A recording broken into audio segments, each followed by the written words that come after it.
It started like most young romances, reckless, bright, and a little naive.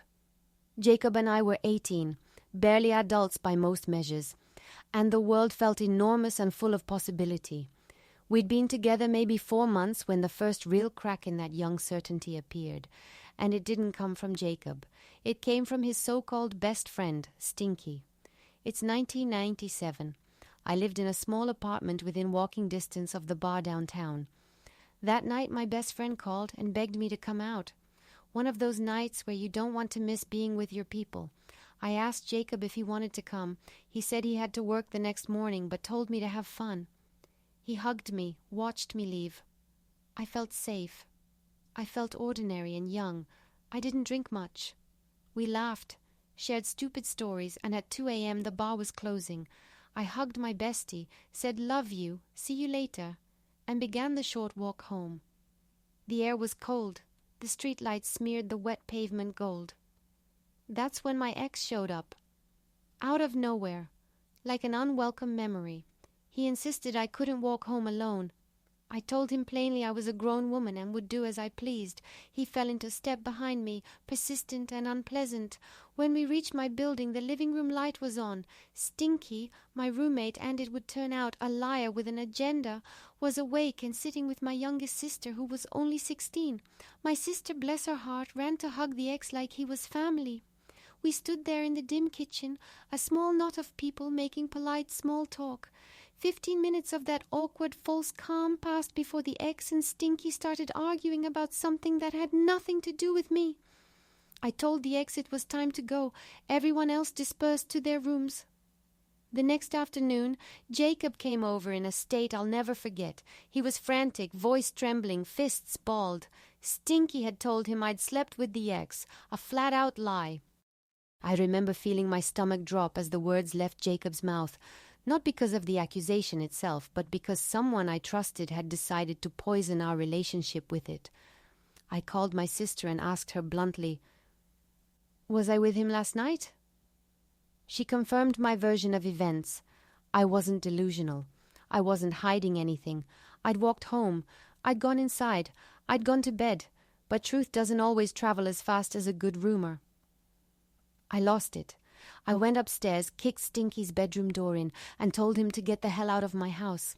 I didn't mince words. He shoved me toward the top of the stairs. My reaction was fierce and immediate. I grabbed him and shoved as hard as I could, sending him tumbling down the stairs and out through the front door. I stayed in the house. Jacob went outside and in the fog of anger and hurt decided to leave too, to stay with a friend and pick up his things later. I watched the front door close on 3 people I thought I'd known. Then I did something petty and, in hindsight, juvenile.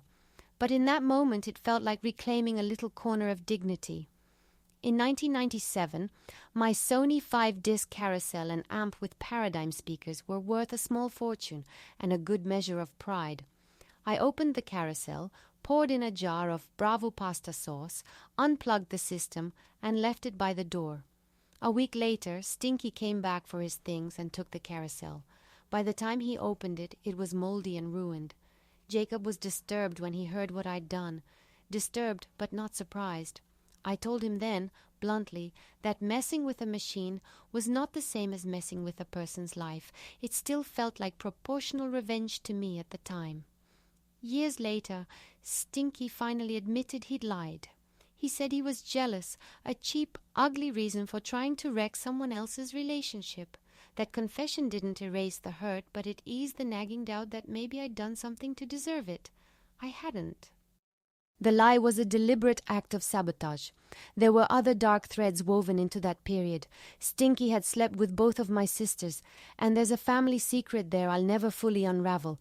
I strongly suspect he fathered one of my nieces.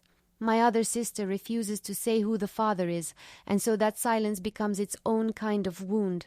I sometimes think about escalation. If Stinky had called the police or pressed charges, there was an absurd, darkly comic defense I'd prepared in my head. Blame the chaos on a toddler. Must have been my 2-year-old, I would have said. Of course, that's not reality. And I never had to use it. It's just a measure of how absurd and raw everything felt in those days. Looking back from a place 28 years later, the memory is a collage of sharp edges and soft recoveries.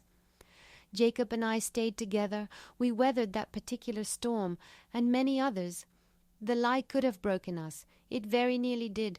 But in the long arc of our life, it became one of those ugly tests that either splits a couple or steals them. For us, it was the latter. We rebuilt trust slowly, through conversation, time, and the cement of daily life. There's still a residue, though, the knowledge that people can choose malice for reasons that have nothing to do with you, and the realization that some wounds are healed only by time and truth. Stinky's admission, years later, never made me feel triumphant. It just made me tired. Tired of the small cruelties people do to feel powerful. Tired of secrets kept within families. Tired of how long bitterness can hang around like a guest who won't leave. If there's a lesson hidden in the mess, it's this. People's actions are their responsibility. Lies can be poisonous, but they don't always win. Sometimes they blow apart, like a cheap stereo thrown in the trash, and you're left to pick up the pieces and to decide what you'll build next.